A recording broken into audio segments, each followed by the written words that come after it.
In the first part of this talk, I focused on the centrality of the kingdom of God in the preaching of Jesus, in the prayer of Jesus, in the ministry of Jesus. And I want to begin today, then, the second half of this talk, trying to understand, maybe define what the kingdom of God is all about. Let me add a caveat here before I get into defining the kingdom.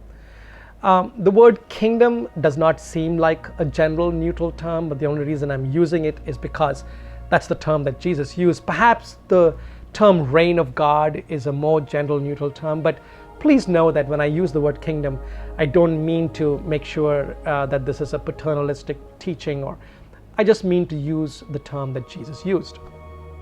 Having said that, Jesus himself does not define the kingdom. In other words, Jesus, even though he preached about the kingdom and that was central to his teaching, he doesn't make it easy for us. And if we read all the teachings about the kingdom of God, it seems like sometimes Jesus talks about the kingdom of God being among you.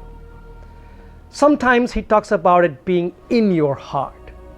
There are other times where Jesus talks about the kingdom as a future reality. So even in the prayer, for example, Jesus teaches us to pray, "Thy kingdom come," as if it is not here with us. The best way to look at it is that kingdom is here and in the future, but that still doesn't define the kingdom. So today, what I hope to do is to give us an idea of what the kingdom of God is all about. And once again, I'm basing myself completely on the New Testament and in the scriptures.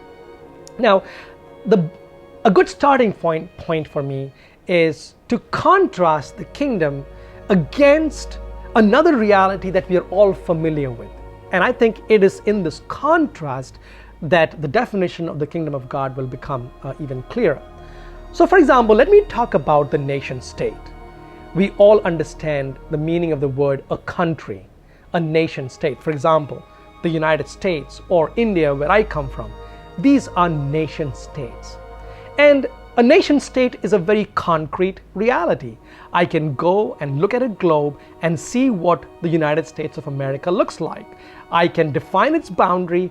I can know where it starts and where it ends. Now, the state, the nation state, is an instrument of national unity, right? In economic, social, and cultural life. So for example, the state controls the currency of a nation. So I know what a dollar looks like, or what a rupee looks like, and I cannot use a rupee in the United States because it is not an instrument of our economic unity or order. Same way in social, political, and cultural life, the state decides what its citizens are to do, or what they look like, what their responsibilities and what their duties are, and what their rights are. And a nation state is based on a constitution. How many times have you heard an argument, is this law constitutional? So it's the Constitution that determines the rights and obligations and discipline and punishment in a nation state. And all these things are very concrete. In a nation state, we all strive for peace. But ironically, peace is often enforced by armed civil authorities. So there are, for example, the police, the military, that make sure that peace is secured both outside the boundaries of a nation state and within.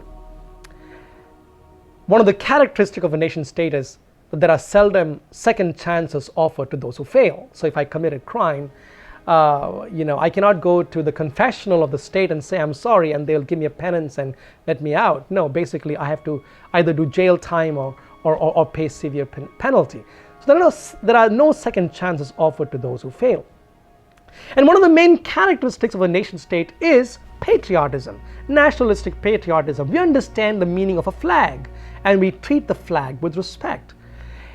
Those who give up their lives for the nation state, for example, if you're fighting a war, and those who fall fighting the war are called heroes. But this price of people laying down their lives for a nation state is considered necessary for the continuous defense of a nation. So we understand this aspect of our lives, that we live in a country, a nation state, and it is all defined clearly by a constitution. And now I want to talk about the kingdom of God. It has no boundaries. I cannot look at a globe and show you the kingdom of God. And the funny thing is, no one has to spend a penny to defend it or kill anyone to protect it. The kingdom of God, yet, even though I cannot point it out on a globe, the kingdom of God is still talked about as being among us. That's what Jesus says. So is the kingdom real? I'm going to suggest that the kingdom of God is as real as a nation state. So, what is the kingdom? I would like to suggest that the kingdom of God is based on certain core values. So it's not a place like a nation state. No, it is based on certain core values that are associated with God as we know God in the scriptures. And where are those core values found? For example, I'm drawing those core values from the letter of St. Paul to the Galatians. Now, St. Paul would, contrast life outside the kingdom and life in the kingdom of God. So let me point out to you Galatians chapter 5, verses 19 to 23. See what Paul says. He says, "Now the works of the flesh are obvious: immorality, impurity, licentiousness, idolatry, sorcery, hatred, dissensions, jealousy, fury, selfishness, factions, envy, drunkenness, orgies, and the like." Gosh, look at that list. In other words, wherever these values exist, or wherever these evils exist, the kingdom of God is absent. And then Paul would go on to say, but the fruit of the Spirit is love, joy, peace, patience, kindness, goodness, faithfulness, gentleness, self-control. And I would like to add the virtue of justice in there. So basically, and Paul would say that those who follow the values that are not of the kingdom, he clearly says those who do such things, immorality, impurity, licentiousness, hatred, dissensions, fury, selfishness, drunkenness, Paul says those who do such things will not enter the kingdom of God. On the other hand, to seek the kingdom of God means that I try to create an environment around me, and even in my own life, where love and joy and peace and patience and kindness and goodness and faithfulness and gentleness and justice and self-control are obvious. So, can you hear what Jesus is trying to say then? John the Baptist said the kingdom of God is at hand. Jesus said the kingdom of God is at hand. Jesus asked his disciples to go and preach the kingdom of God is at hand. He taught them to pray, let thy kingdom come. In other words, Jesus is not saying let there be another monarchy or another nation state. No, Jesus is saying that wherever his disciples are, his disciples must try to create an environment and even create an environment in their heart where love, joy, peace, patience, kindness, goodness, faithfulness, gentleness, self-control, and justice are sought first. That's the meaning of seek first the kingdom of God. So let's talk about a family. So there's mom and dad and kids and maybe their extended family. How is it that this home can be a place where God's kingdom becomes a reality? It is when every person in the home strives and seeks to create love, joy, peace, patience, kindness, goodness, faithfulness, gentleness, self-control, justice. So the kingdom is wherever I create the kingdom. First of all, in my own heart, and then also in the place where so my workplace could be a kingdom of God. For a teacher, your classroom could be the kingdom of God. For husband and wife, your home could be the kingdom of God. For me as a pastor, my church could be the place where I try to build the kingdom. So Jesus says the kingdom of God is among you. Isn't this true then? Just a few things about the kingdom then, about making the kingdom a reality. Because the kingdom of God is a divine reality, and because it is not something that I can point out to on a globe, does not mean that the kingdom of God is an abstract reality. No, the kingdom of God is as real, and it exists as sure as any nation state. The kingdom of God is real because Jesus is real. Jesus says the kingdom of God is at hand. In one sense, Jesus is the kingdom. He shows love, joy, peace, patience, kindness, goodness, faithfulness, gentleness.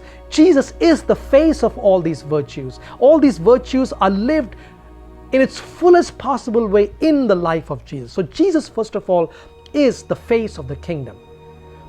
The kingdom does not exist in a vacuum. The kingdom exists in the heart of the human person. The kingdom of God has as its sacred ground, as its holy ground, the human heart. See, because it is in my heart that I can live love, joy, peace, patience, kindness, goodness, faithfulness, gentleness, self-control, and justice. So that's why Jesus invites us to pray for the kingdom. When he teaches us the Our Father, he says, let thy kingdom come first in my heart. Let me seek the love and the patience and the kindness and the goodness and the faithfulness that Jesus shows forth on the cross. Let me live that in my own life. And then, just like a mustard seed that becomes the largest of all bushes, Jesus says, from your heart, the heart of a disciple, may that kingdom then take root and become larger and larger, enveloping my family, my work, my church, and maybe, if there are plenty of disciples, one day the entire world. So folks, the kingdom of God is real.